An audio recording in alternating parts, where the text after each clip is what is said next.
Sometimes you just gotta make them bite.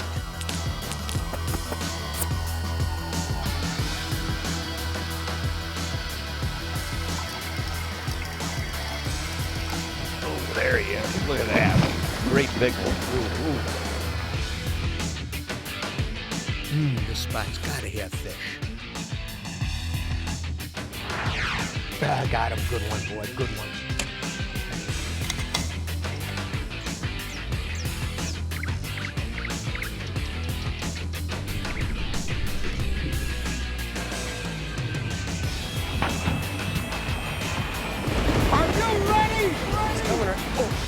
There we go. There, got him. Nice fish. That did not take too long.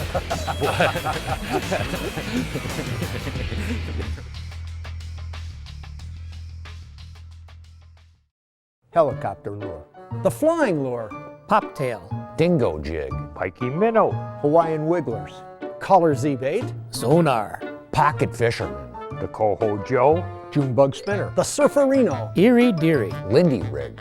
Historically, the fishing tackle business has always been a hotbed of experimentation and innovation, The color selector. sparked by curious minds and tinkering souls. The vibrosonic bat lure. Essential tackle and equipment items we take for granted today often originated as late-night projects The hellbender. in some frustrated fisherman's basement, tweaked, The Bayou Boogie. tuned, The lazy Ike. and tested on the water over time, The banjo minnow. until culminating in practical solutions to angling challenges. The original Rapala.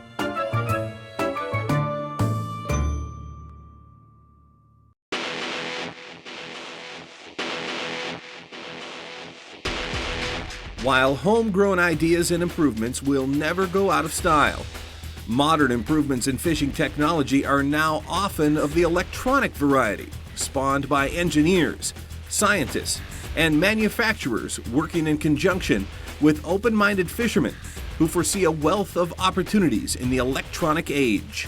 You know, fishing is a lot like the real estate business.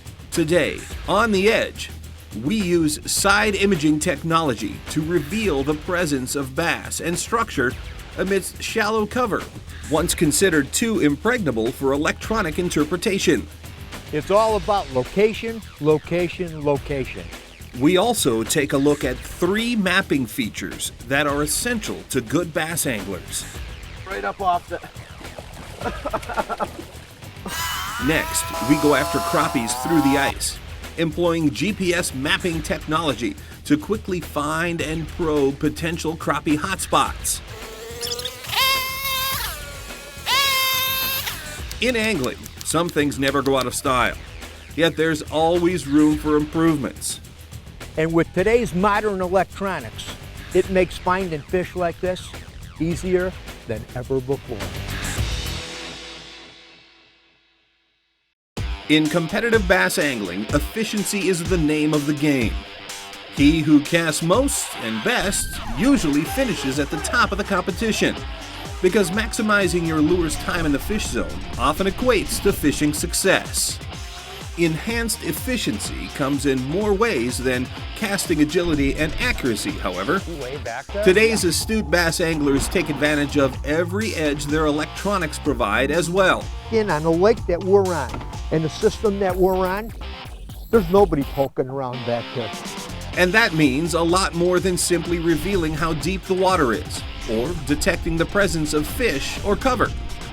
Space-age GPS mapping and navigation, side and down imaging, and enhanced computer wizardry have elevated the electronic connection to bass to a high-tech, high-stakes contest of will, skill, and advanced technical application and know-how. No. Oh, not a bad one. Not a bad one. Not a bad one. Yeah. I came off of those rocks and that sucker just grabbed that thing. Wow.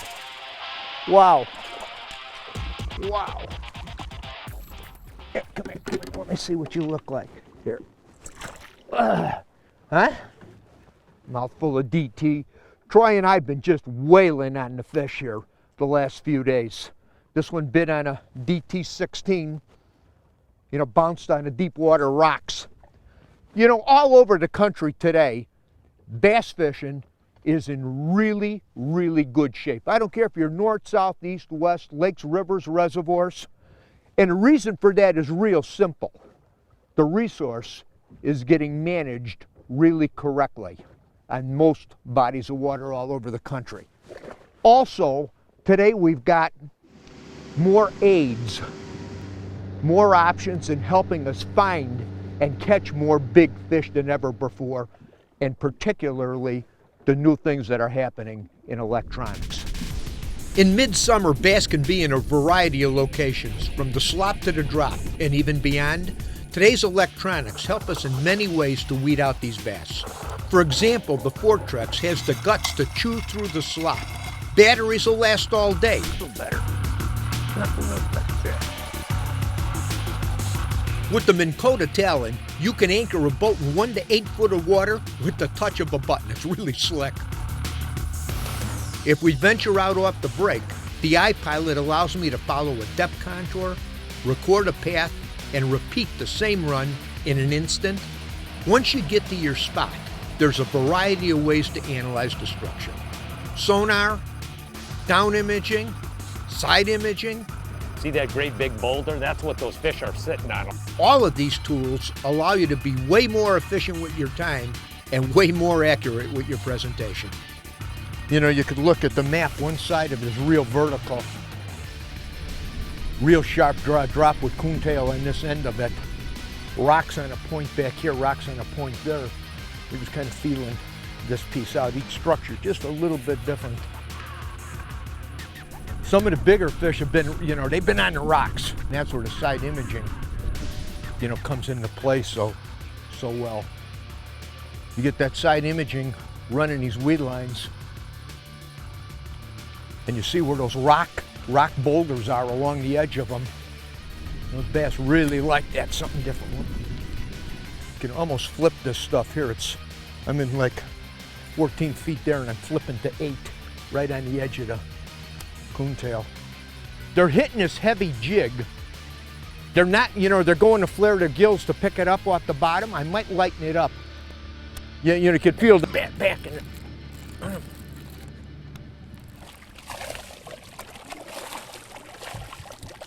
Little better, Troy. Yeah. Whoa, I can flip them in. You got one you're too? messing with that one. Better one? Yeah, this one came up. Oh yeah, nice fish. Shaking that big moe right at the base of those weeds. Oh yeah, look at that. That's a good one. Nice fish. Come here. Oh, yeah. Been a few tournaments back west. I could really use one like this. When you start catching doubles like that, doubles like this, you're on the right school, Troy. The fishing this week has been awesome. We're catching them so many different ways. Here, this guy smacked the big moe right at the base of the weeds. Good way to start the day. I plan on getting a bigger one here really quick. Yeah, we've been catching them a lot of different ways. Deep rocks, we've been cranking a DT. Thanks, Jeff. Got another big moe for another big bass. We're catching these fish a lot of different ways, from cranking those Rapala DT 14s and 16s and those deep rocks, as well as drop shotting through those deep rocks as well, and then working up into these weed lines with Texas rig, big moe. He's got a 10-inch worm, a big jig, and then even up into the slop with some frogs. You know, just shaking down in those rocks and through those thicker weeds. Trying to get it to make some noise in the bottom of those weeds, and then when those weeds clear. Oh, this feels like a good one, man. Rocks are. Well, she chugging. Let's see the size of this baby. Oh yeah, nice. Look at that. Now that is a mogera. That is a mogator. Come here.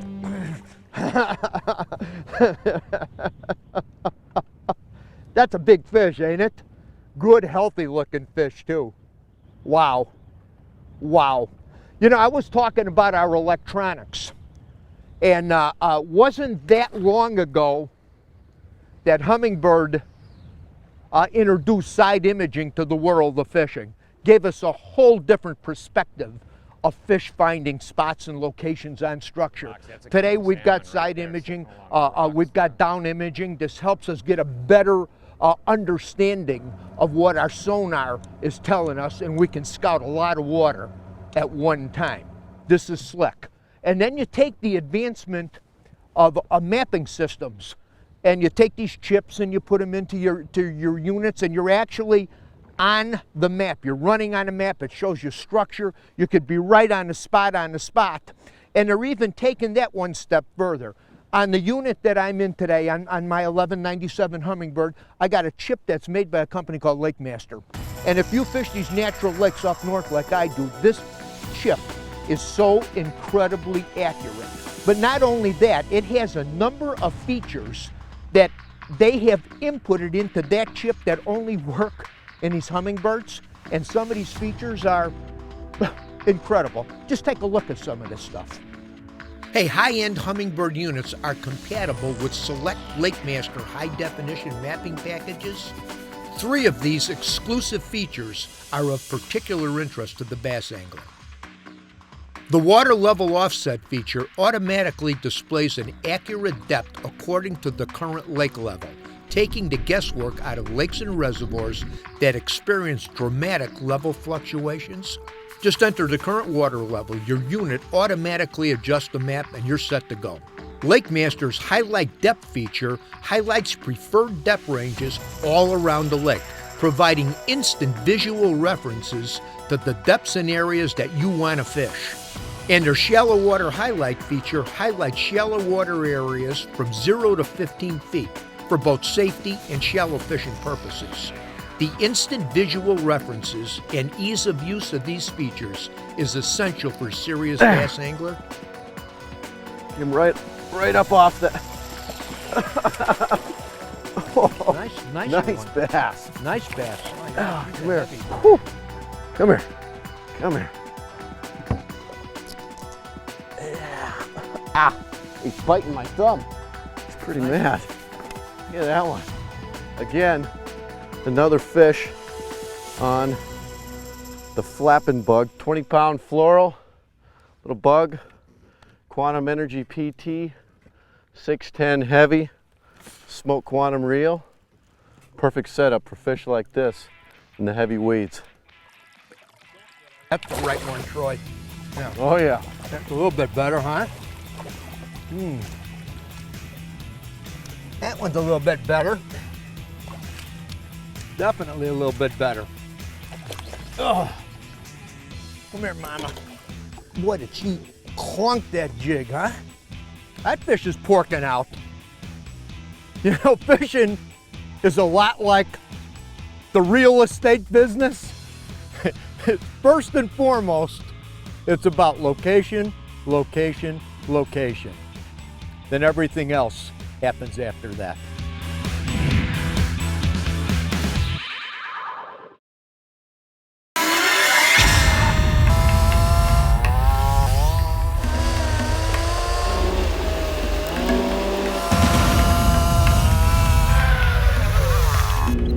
Looks like it. I think we're here. Today, Mr. Jeff Gustafson and I are on a fun little exploratory mission up here in Sunset Country. We're gonna look for some crappies in a big basin off the beaten path and see what we can come up with. Okay, Jared, big key to this deal, electronics, and this new Humminbird unit. We got GPS and sonar all in one. We got a map on here, we got the basin. Let's find the crappies. I'll get the auger, let's go.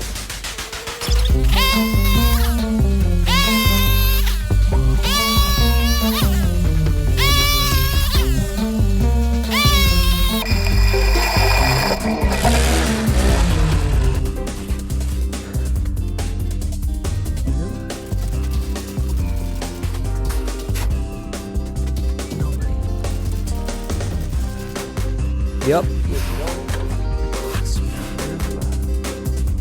Yeah, baby. There we go. I'm gonna get one right here. I got 2 racing for it. Ooh, is that cool or what? Ooh, they knocked slack in it, but he pulled it. This is always a fun little trick. This is a nice fish. Feels like a nice one. Right by the ice here. Here it comes. Keep him close. Oh yeah, look at that.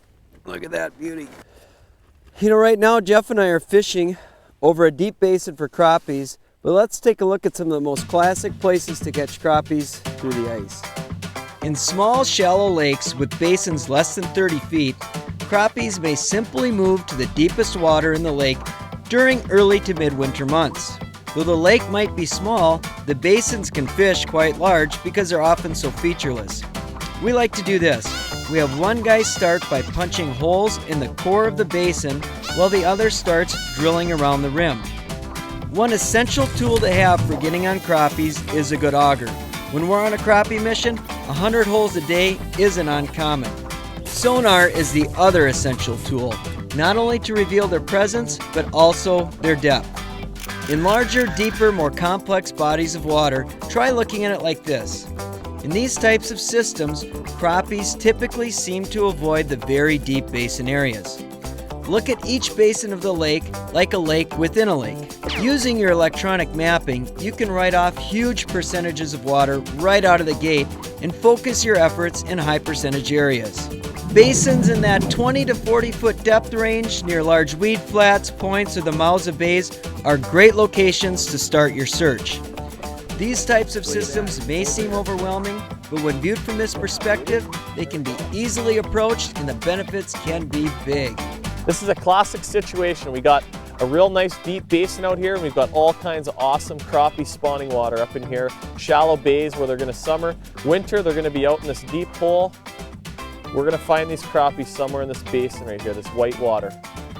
Finding crappies in a basin can be an intimidating task. From our experience, the best way to approach finding them is to break the basin down into high percentage areas, then begin to drill through those zones in a grid pattern.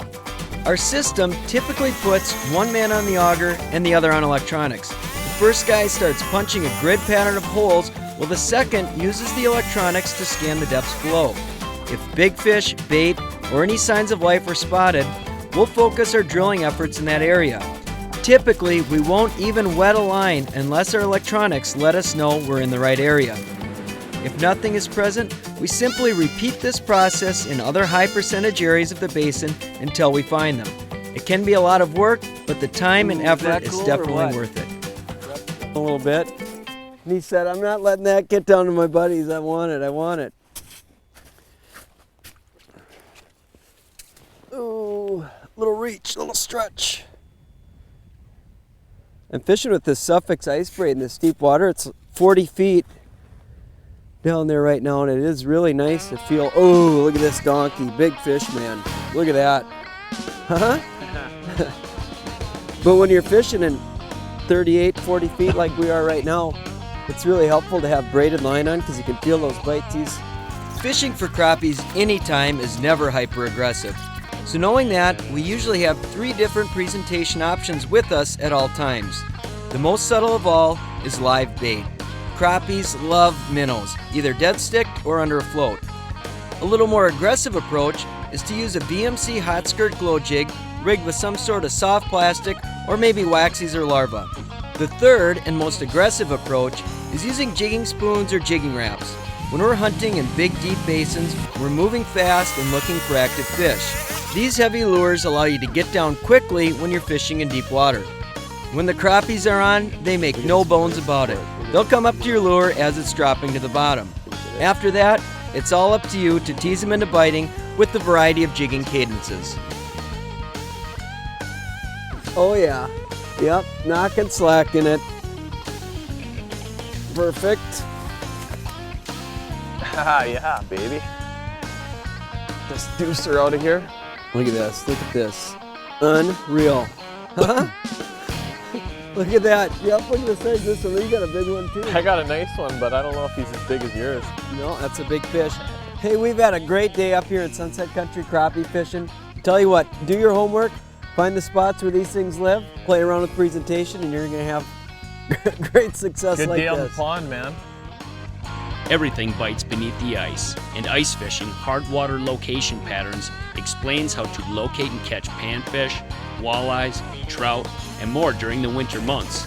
It's part of our Angling Edge instructional DVD collection, available at anglingedge.com. Hey, I got a question for you. When you see a beautiful rainbow in the sky, what do you think about? Is it a leprechaun holding a pot of gold at the end of it? I don't think so. Let me give you the real meaning of the rainbow. It's in the book of Genesis, chapter 9, verse 12. It goes on to say, "And God said, this is the sign of the covenant which I make between me and you and every living creature that is with you for perpetual generations. I set my rainbow in a cloud, and it shall be for the sign of the covenant between me and the earth. It shall be when I bring a cloud over the earth, that the rainbow shall be seen in the cloud. And I will remember my covenant, which is between me and you and every living creature of all flesh.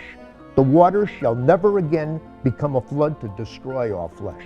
The rainbow shall be in the cloud, and I will look on it to remember the everlasting covenant between God and every living creature of all flesh that is on the earth. And God said to Noah, this is the sign of the covenant which I have established between me and all flesh that is on the earth." Hey, I bet you the next time you see a rainbow, the scripture will come to mind. Hey, from all of us here at The Edge, you have a good safe fishing season. We'll see you on the water.